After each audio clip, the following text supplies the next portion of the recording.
Step we on through the wheel of the year, through the spring and the summer gone. Oh, now that the autumn has taken its bow, we gave it a rousing cheer. Oh, now it's time to arrange, to set the stage, to bless the new year. Oh, so we'll take to the town and we'll make our rounds to say that the season's here.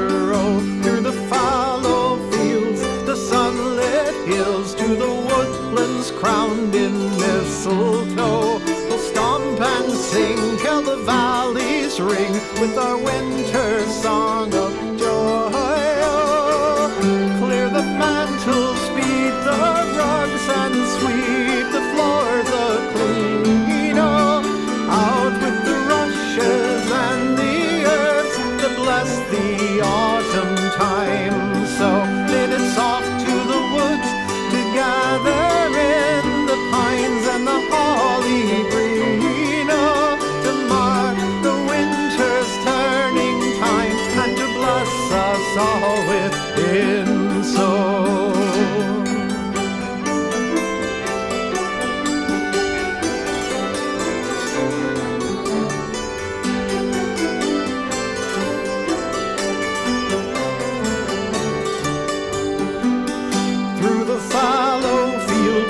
sunlit hills, to the woodlands crowned in mistletoe, we'll stomp and sing till the valleys ring with our song of winter joy. Oh, up we'll pass on the chairs and ladders, boughs all pine and chains. Oh, to dress the beams and the windows clean, the mantles all in green. Oh, we'll pile and the fires blazing warm and bright, with our labors gone and the feast laid on, we'll laugh into the night.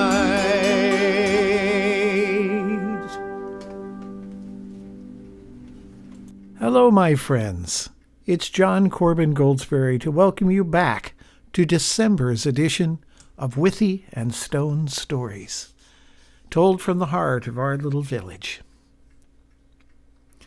Midwinter, the time of the solstice, from the mists of our ancestral memory to now, has and will always be the most festive time of our yearly cycle, and really one of the most intimate.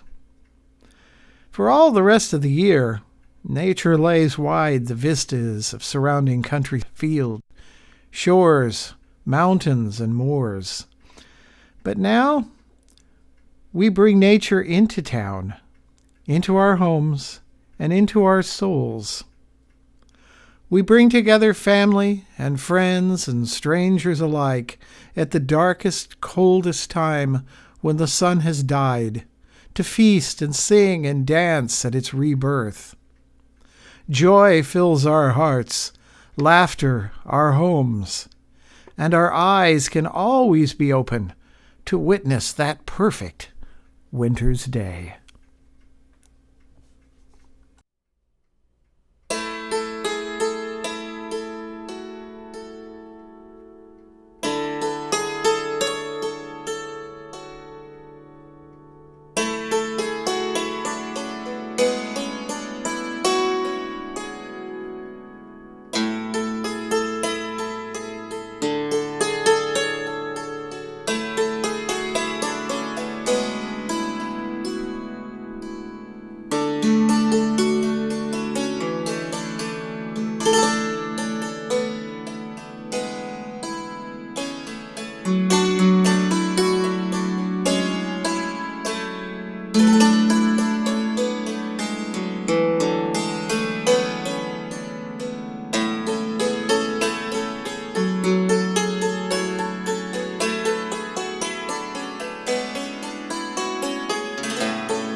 Farmington stood back to look at the big mantle, then stepped forward to move a deer sculpture just a bit to the left. 2 steps back and an affirmative nod. Right. Now, onto the banisters. So much to decorate, so little time. Luckily, there was a whole team to tackle it this morning. The manor house was immense, old and ornate, but it was also beautiful, surprisingly comfortable, bright and busy. It had stood here for over 300 years or so, built as a country manor, for a family that died out long ago but left it in trust for the benefit of the locals. Now it served as a public meeting space, library, galleries, workshops, park, public garden, concert hall, and for her family, as well as countless others before them, as temporary lodging while permanent residence could be arranged. With her husband and 5 children, it was for now at least home. There were other full-time residents. Keith and Margaret McAllister were the chief caretakers and head of household, respectively, and had managed the property for over 30 years. Their staff was an ever-fluid crew of local volunteers, residents, school children, and retirees. As everyone in the village thought the manor as theirs, it was also, along with the green above it, part of daily life. And everyone had a hand in its operation. It was Keith and Margaret, or Mac and Marge, as everyone called them, that were the captains of the ship, though, a position granted by the town council, and there to remain as well as a residence to call for home for life, if they so choose to. There was also a number of older residents in the manor grounds as well, those who leave their homes and businesses to the younger generations and live here, surrounded by art, music, companionship, and where help is only a bell pulled away. Then there was Halem Langston. Halem was in charge of the manor's vast library, where centuries of manuscripts, books, records, and documents were his to catalog, curate, and, for anyone who wished to see them, locate. Many of the town's children gave him a wide berth, but in reality his stern demeanor was more to his formal efficiency to his duties rather than his general disposition. He had in fact a dry and witty sense of humor, and at this moment, from atop his ladder hanging mistletoe and holly from the great chandelier in the entry hall, a wry smile on his face. Unavoidable affection now, I fear. At least to anyone not crawling in through the basement. He clapped his hands together and rubbed them vigorously, then descended to the worn slate floor. And now, Mrs. Farmington, shall we finish with the balustrades? With pleasure, Mr. Langston. Marge will be delighted to check this off her list. I dare say she's rather chafing about now to getting to the fair. As are we all, my good lady, as are we all. With the sound of a stampede of geese, the front door burst inwards, and a string of laughing, cavorting children thundered through the foyer and up the steps, to stop abruptly when Lorraine yelled after them, "Hold on, hold on!" 10 children turned on the stairs to face her, only half of whom were hers. "Oh," said one of the eldest of the girls, her daughter Elizabeth. "Hello, Mother. We've been helping Father on the green." "And we've been to the woods to gather greenery," finished her twin brother Geoffrey. Lorraine surveyed the motley bunch. Her eldest, Oscar, was carrying toddler Anne and shared the step with Adam Edgerton, the greengrocer's son. Her next to the youngest, Patrick, was whispering something to his friend Isabella, who, along with Corby, her friend, brother, whatever their connection was, looked considerably underdressed and barefoot despite the cold. Rounding out the pack was the oddly quiet Elvin, son of the miller and baker, and a little girl she didn't know, but who was really quite pretty and introduced herself as Nina. Every one of them looked like they had been waylaid by rogue leaf piles. She looked at the garlands in her hands and then up at the unwashed masses on the stairs. "We have to get ready for the fair, and just look at you all. You lot," she said, pointing to her own, "get up to your rooms and clean yourselves up. As for the rest of you, delightful though you might be, You must all go to your respective homes and do the same, or you'll miss the festivities." The older children took Nita by the hand and said goodbye and headed for the door. When Lorraine looked back to Isabella and Corby, they were suddenly spotless and inexplicably clean. They just smiled, waved, and skipped after the other children and out the door. Lorraine tried to reason this out in her brain, but found it much easier to dismiss it as a trick of her imagination. She looked again at the Garlands instead. Halem, observant as always, said, "Don't let that concern you, my dear. I'll get Mr. McAllister to help finish up. Won't take but a bit and we'll join you. Go tend to your offspring." "Thank you, Halem. I swear they're going to make me old by spring." She climbed up the stairs after them. They lived in the welcome wing, that has been referred to for as long as anyone's remembrance. Many families, couples, and singles spent their first days in the village in these rooms, and after they left, others would eventually have them as a warm welcome to the community. They had 3 rooms, and for now were the only ones living on the wing, a brother and sister from France having moved out a month or so earlier. It was probably for the best as well, as hers was not the quietest tenants the house had ever seen. It hadn't been without difficulties, however. Most of their things were in storage in the cellars, and the kids tended to turn up everywhere underfoot in the vast rambling manner. No one had ever complained, but she still felt a bit sheepish having to extract a wild-running 6-year-old from a chamber music performance. They had been here longer than most, as finding a place for a large family and a business had been challenging. She and her husband were both weavers by trade, and very good ones, and she'd been itching to get her loom back out and start creating again, but the logistics just weren't right. They couldn't both be in the workshops and watching children at the same time. It was different when the looms were in your own home.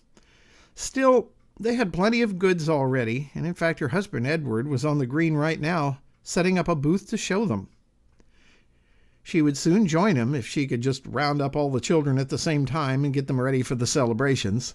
It was a bit like herding cats. She opened her door first to find Oscar dressing baby Anne in a good, warm, serviceable outfit, although he had not had time to change himself. "Oh, good lad. That's perfect," she said, ruffling his shaggy hair. "I'll take her, and you get yourself cleaned up. How are the others getting on?" "Sorry, Ma, not a clue. I was busy with Anne." "It's all right. You done good. Now off with you." Oscar handed off the toddler on the way past, as Lorraine spun on her heels and back into the hallway in time to catch Patrick, her 6-year-old, racing down the hall in his underwear with a bedsheet stretched out across his back, flapping his arms up and down. "Patty, stop where you stand and get back here." "But, Ma, I'm not Patty. I'm a raven. Caw, caw." "Well, Mr. Raven had better change back or he'll miss the party." She opened the boy's door and the bird swooped in. "Honestly," she said to herself, "I just don't know where the boy gets these ideas." Oscar was pulling a sweater out of the armoire while Joffrey, half the twin set, was just staring at the drawer of his dresser without doing anything. At 11 ripe old years of age, the boy was powerless at making decisions like this. Understood then. She reached in front of him, pulled out some sturdy trousers and a good warm shirt. "There you go. That and your jacket will be fine. Now be quick about it. And socks. Don't forget socks. Any socks. It doesn't matter." The bird flew past her again, and she reached out her hand and whipped the sheet away. "Oh, look, you're a boy again. Good. Now let's get you dressed and that mop of hair combed out." "Being a bird's a lot more fun than having your hair combed." "I'm sure it is." "Now march yourself into the bath on your little boy feet and wash that face while I get your clothes. Joffrey, where's your sister?" "In her room getting dressed. Where else would she be?" "Right. Sorry. Wasn't thinking."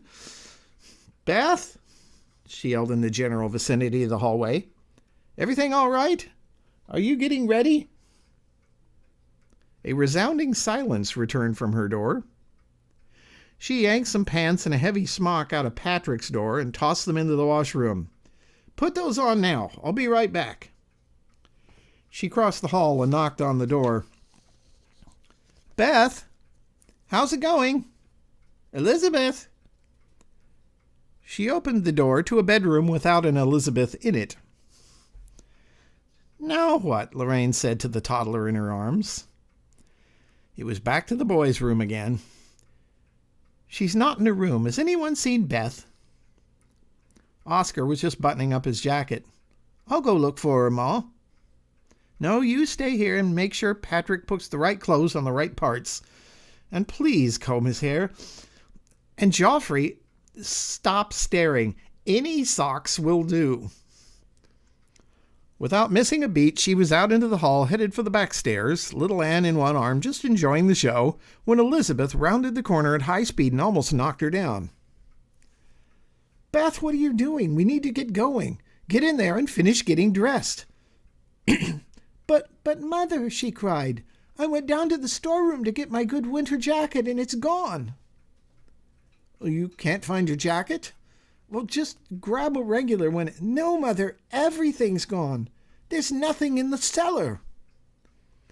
What are you talking about? What do you mean gone? The cellar is empty. All our things are missing. She handed Anne to her older sister with an instruction list. Here, take your sister and find something warm for yourself. Joffrey, socks and shoes. You only have one pair. That should be easy. Oscar, Patrick, hair, clothes, you know the drill. I've got to find out what's going on. 3 flights down, and she was standing in an empty cellar that was, just the previous day, held all of their worldly belongings. She didn't know what to think and was fighting panic when Keith McAllister, the manor's caretaker, opened a big wooden door in the back of the room and stepped in. Ah, Mrs. Farmington, I'm glad I finally caught up with you. We had to move your belongings to do some repair work to the ceiling in the room here, and all is well, I can assure you. I just went to the hall, but you'd already departed, and I would have told you earlier, but between hauling in firewood and hanging garlands and lighting lamps and what have you, well, you know how it is.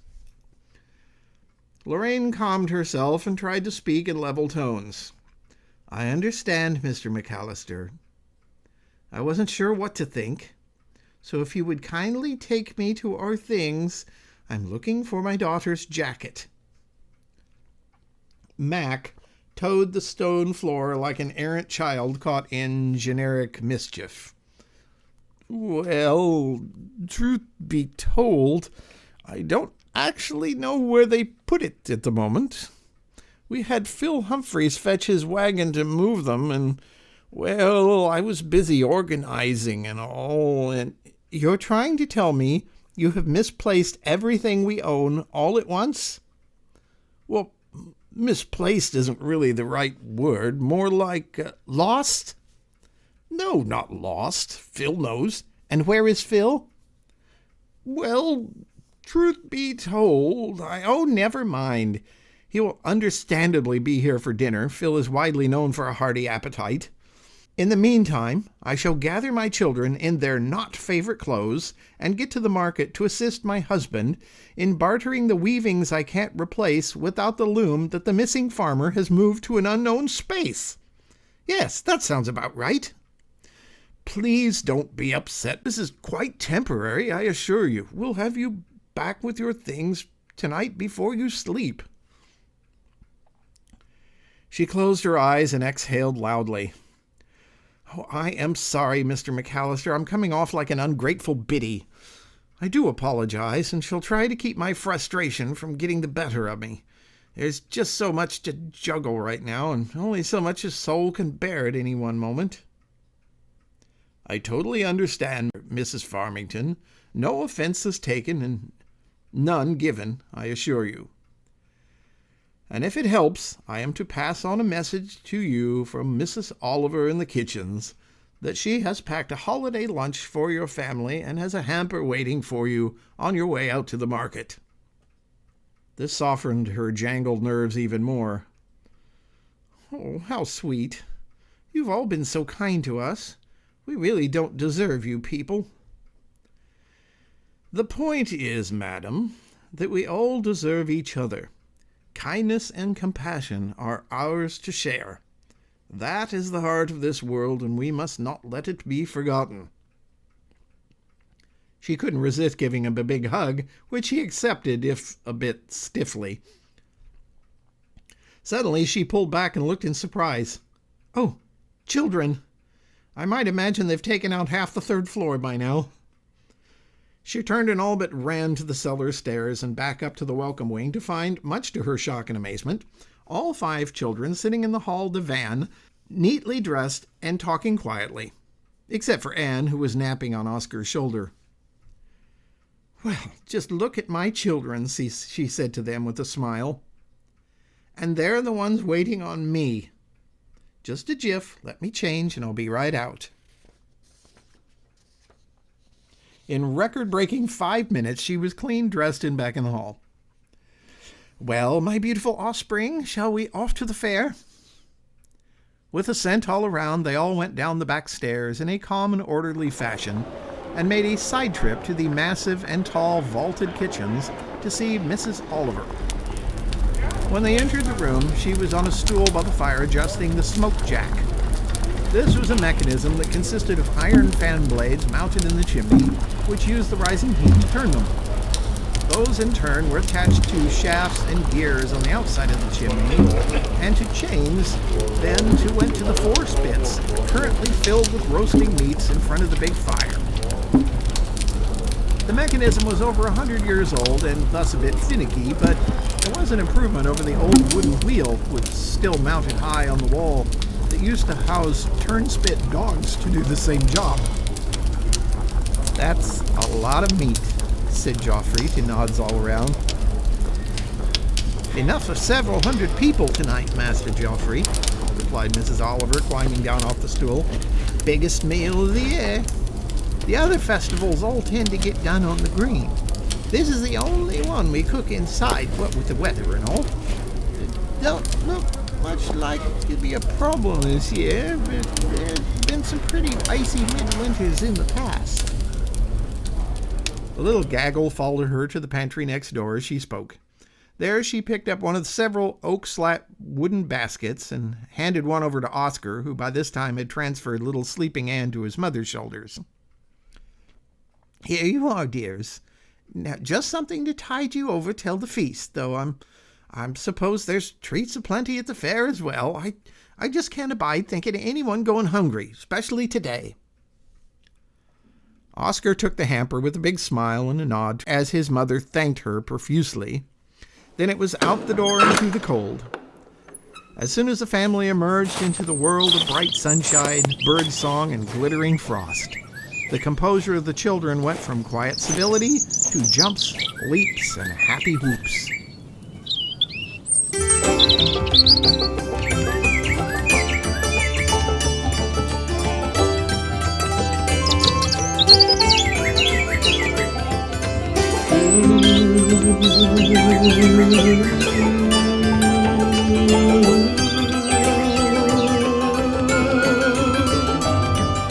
The sun is rising o'er the hill and illuminates the valley still. The glint of diamond frost upon the grass is where my eye is drawn. I don my boots and coat and hat. I stoke the fire and I pet the cat. Then it's out the door into the cold. I venture like a traveler bold. In clouds of breath I fly away with the cold against my skin. With a wide embrace I face a day. It's when the winter truly can begin. While all along the hedgerows music rises all around, a flash of red amongst the twigs aligns a road to town, and the merry whistle leads a dance that lifts from the world of grey, as the robins bless the morning of this perfect frosty sunny winter day. The wren in answer to him sings, while the distant tower bells they ring. Below the village softly lies, the curling smoke from the chimneys rise. From cottage doors the children run to play amongst the morning sun. With tents and flags the merchants keep assemble on the market green. The fires lit, the minstrels tune, and the celebration starts. Today is the day that marks the turn of the season that is dear to all our hearts.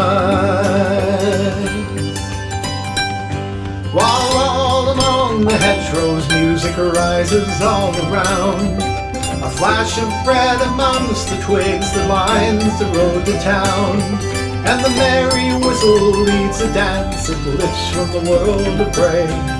The robins bless the morning of this perfect frosty sunny winter day.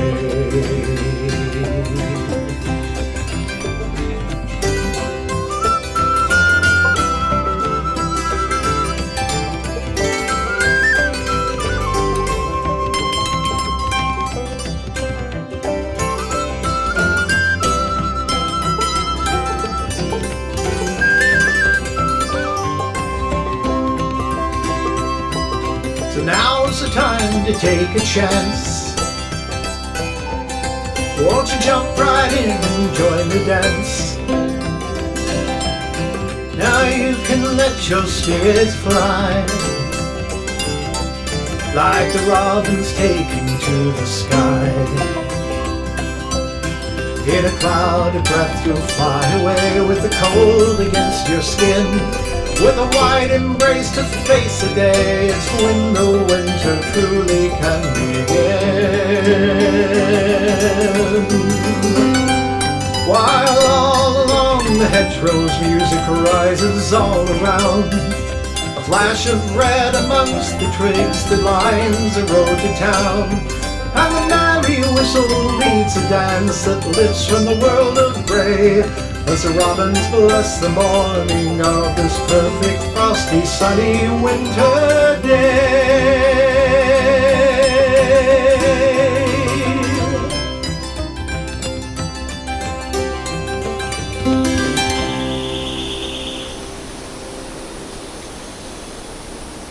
They crossed the courtyard workshop, around the stables and through the walled gardens until they emerged at the foot of the amphitheater set into the hillside beneath the village green. At the top of the seating area stood a bonfire platform, which was piled high in a mountain of wood for tonight's fire. Even seeing it unlit made the children giddy. Whereas the big dish of an amphitheater was often the center of attention for public events, with its woven withy backdrop and its sweeping views over the manor and onto the sea's wide horizons, it would sit empty tonight. The focus of this event was the fire itself, and the symbolism for its beacon on the longest, darkest night of the year. Sharing the light with everyone, friend or strangers, was sharing our connection to each other.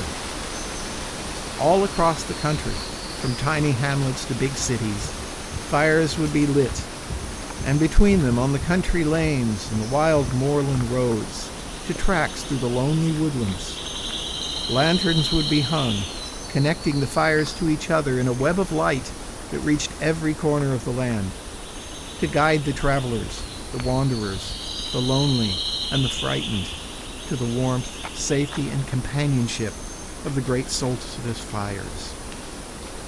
It was, on the darkest night, the brightest beacon of love and generosity. All around the green and through the village streets would be fire jugglers, torch processions, and fire bell races. Sky lanterns would then be released for those in our hearts and our memories. And finally, the fire would be lit to songs and dancing, and we would be maintained through the night until the sun rose on midwinter's morning to signify the birth of the new year.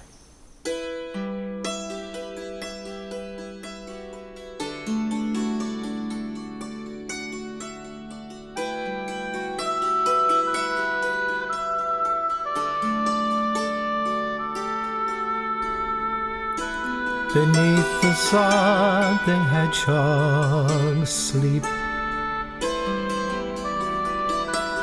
wrapped in dreams of green and warm, while overhead the branches bare stand open to the storm. While overhead the branches bare stand open to the storm.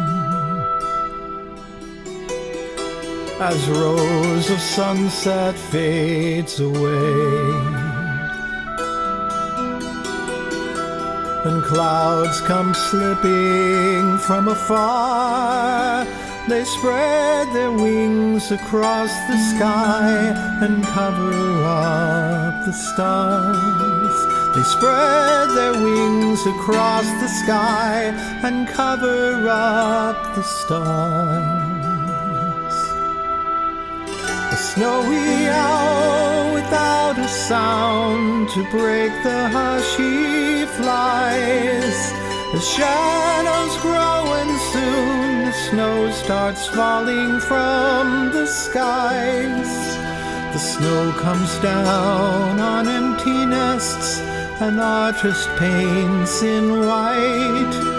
In sleeping caps the cedars tipped to pass the winter's night. Alone we walk down forest paths, where through all seasons we have roamed. But now it seems this time of dreams is when we're heading home. But now it seems this time of dreams is when we're heading home.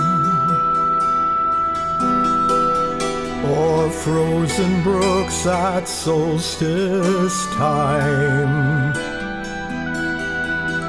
we wander ever through the night, till through the web of branches bare we glimpse a distant light. Till through the web of branches bare we glance a distant light. A lantern blazing up ahead, a pool of shining gold that pulls me to a glowing path that this I can behold. It pulls me to a glowing path that guides me through the dark. This sacred line of lanterns in the forest. Ahead a tower bright like fires of old. Once upon the hills we used to burn, holding back the darkest time and calls the sun's return. Holding back the darkest time and calls the sun's return. Come all, the beacon cries to all who fall within its sight. For sake of all, this fire burns with all its warmth and light. For sake of all, this fire burns with all its warmth and light. Those lanterns in the forest, they all burn within our hearts. Dispelling darkness and the fear that keeps us all apart. There's room for all around the fire. There are no strangers here, and we raise our voices loud and strong and clear.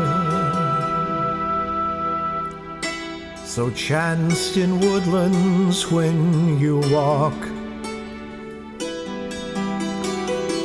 look for our light to home and cheer, and raise a cup and share our songs to cycle through the year.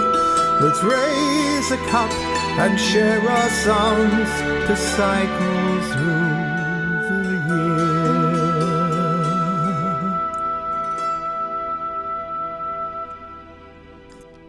It was understandable that the children were excited. Lorraine was too.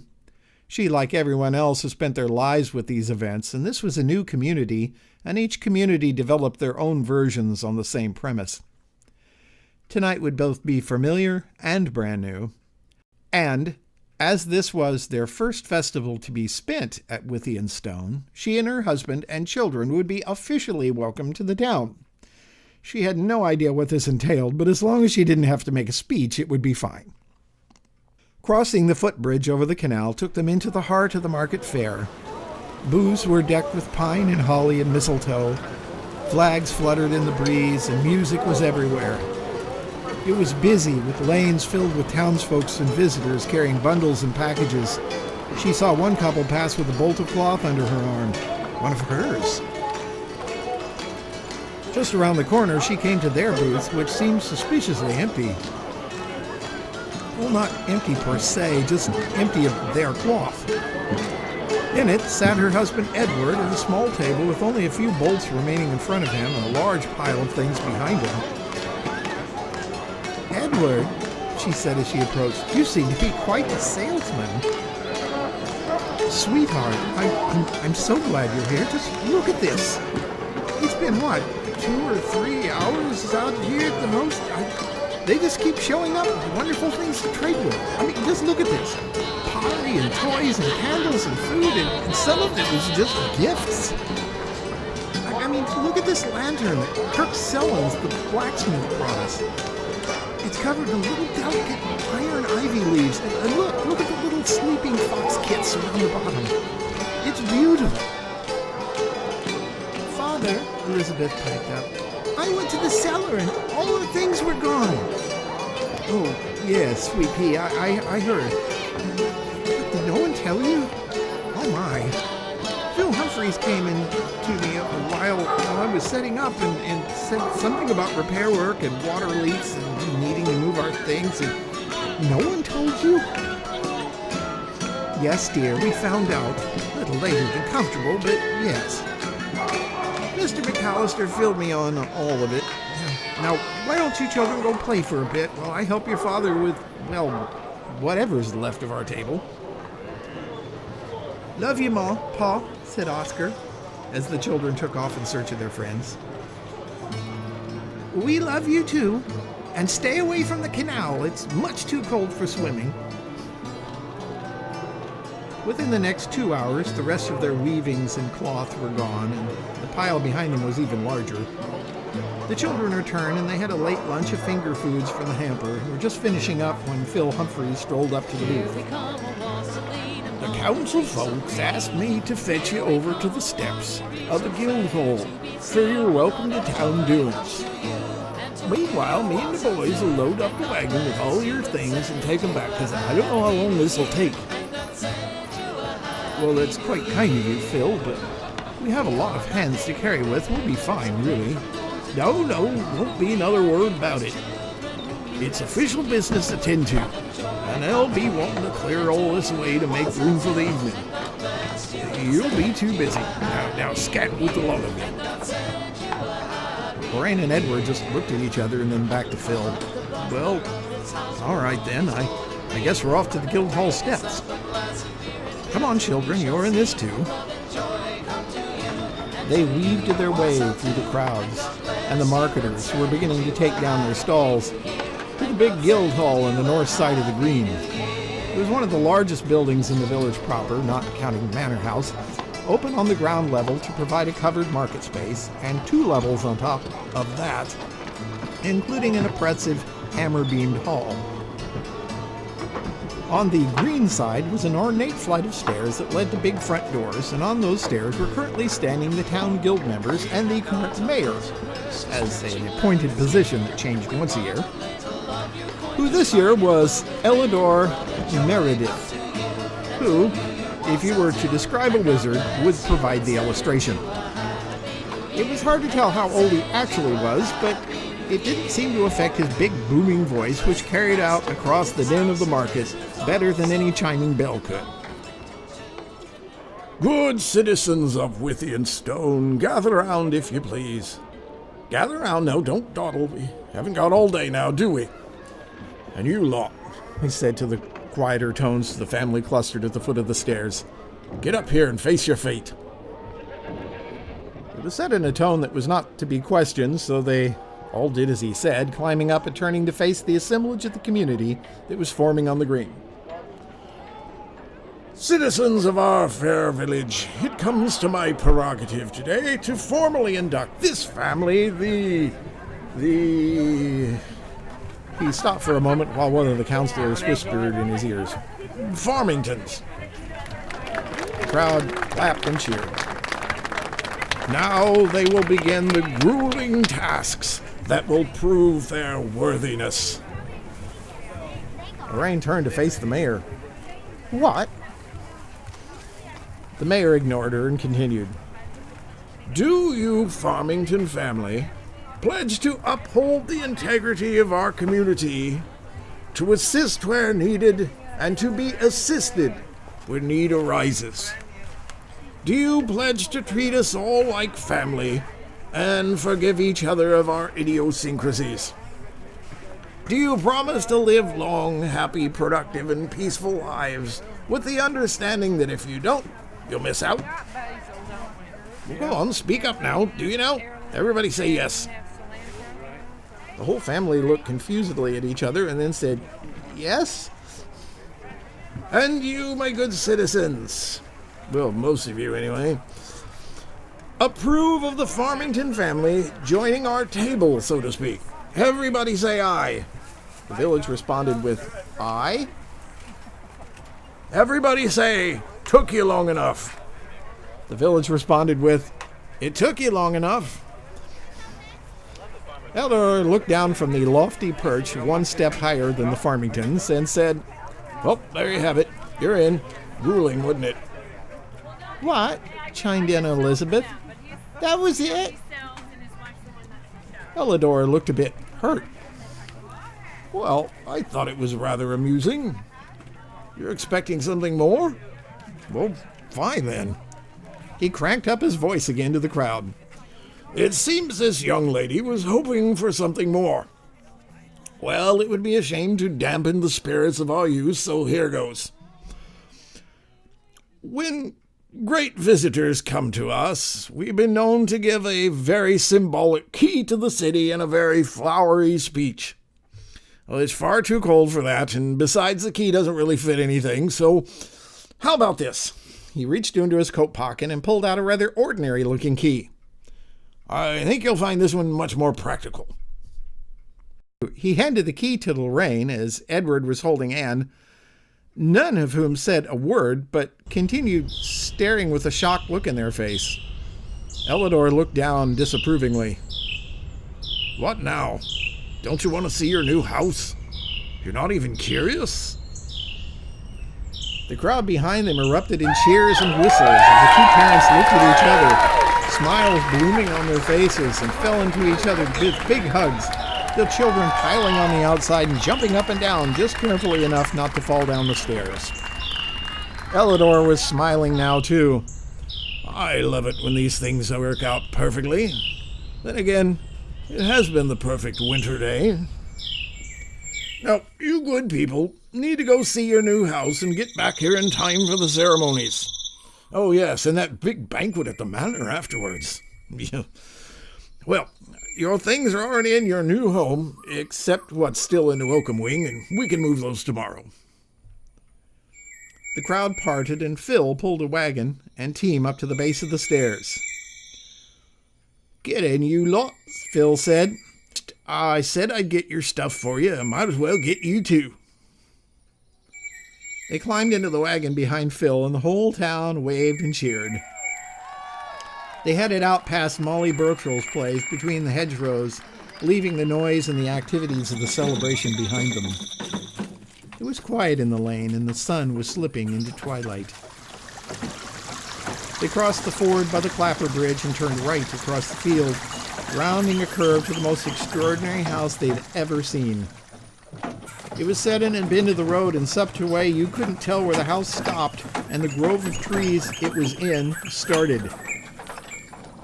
It actually looked like it had grown from the ground and towered over the road it leaned out over. Out front was a little cluster of thatched round buildings, and a stone walkway led to the road.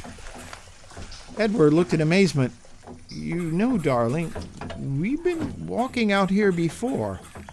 I swear this wasn't here the last time. Phil spoke up from the front. Oh, I wouldn't question it much. Things like this happen all the time around here. He brought the team to a halt by the path. Edward hopped out and held his hand up for Lorraine, who took it graciously. The kids all followed after Phil handed them things from the wagon to carry. Lorraine held out her hands to take something, but Phil said, No, not you, madam. You're to be, how do I put this, baggage yourself. What? She said. Oh, yeah, Phil continued. Round here, not much, so much a honeymoon thing. It's just good luck for the husband to carry his wife into their new home. It's just tradition, you know. You can't buck tradition, unless you have to. By the time he had finished, Edward had picked her up and made for the door while the children cheered and danced around them. Oh, said Lorraine, the key. Phil once again continued, Oh, that. Well, it is actually kind of ceremonial. There's a lock, all right, but round here's nobody uses them. It's open already. Oscar opened the door for them, and Edward carried Lorraine over the threshold and set her feet out on the front room floor. Fires had been built for them, and the house was warm and comforting. Welcome home, wife, he smiled at her. Welcome home, husband, she smiled at him. We have to choose bedrooms? Said Geoffrey. Oh no, said everyone. They all helped Phil haul in the rest of the barter and gifted things and took a quick look around, having to postpone the full inspection for later as it was getting dark, and Phil and the rest of them needed to get back to the festival. Edward had just pulled the door behind them all when Lorraine stopped and said, Wait, just a moment, and ran back into the house. She emerged with the now illuminated lantern, with the ivy and the little foxes, and hung it on the shepherd's crook at the head of their path. For the travelers, she said. For the travelers, repeated Edward, who gave her a long hug and a kiss. Well, that's it. My midwinter's tale for you. All that's left to say is thank you from myself and from all the villagers in our community. And we hope for this midwinter's night that you have a fire, that you have friends, food and celebrations. And even if you're all alone, know that we're out here and we're all connected by the same web of light. And when the sun rises on midwinter's morning, may it bring with it all the warmth and blessings of another wonderful new year.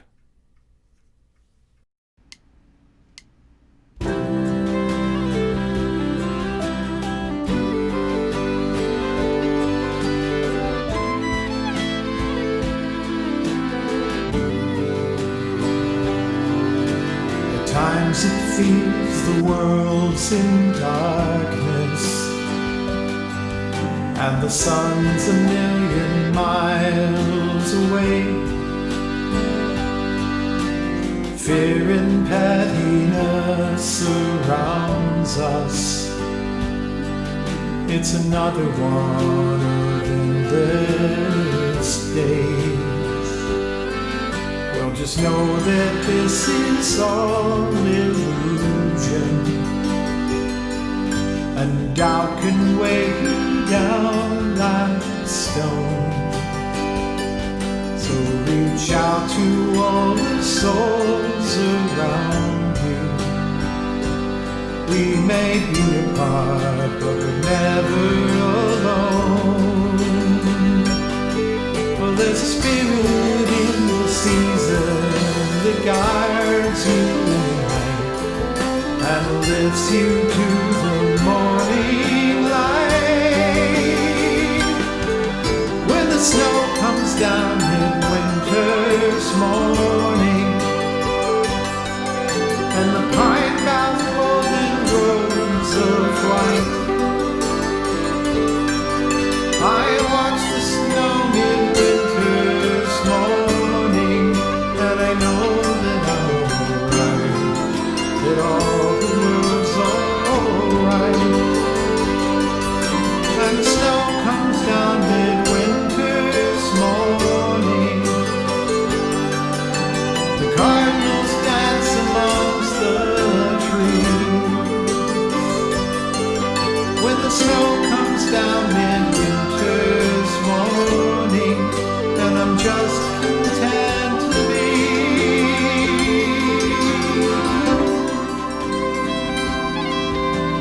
Mother sings and rocks her baby, a deer nestles against her fold. A lonely soul looks up and thinks maybe, while love shines down and already knows. The wind it whistles through the woodlands as the bells ring out across the town. Though the fields are lying fallow and the snow is drifting high, you can feel the life around you if you try. In the empty space of solitude exists a sacred dream that we're all together having, so it seems. And the snow comes down midwinter's morning, the cardinals dance amongst the trees, and the snow comes down midwinter's morning, and I'm just content to be.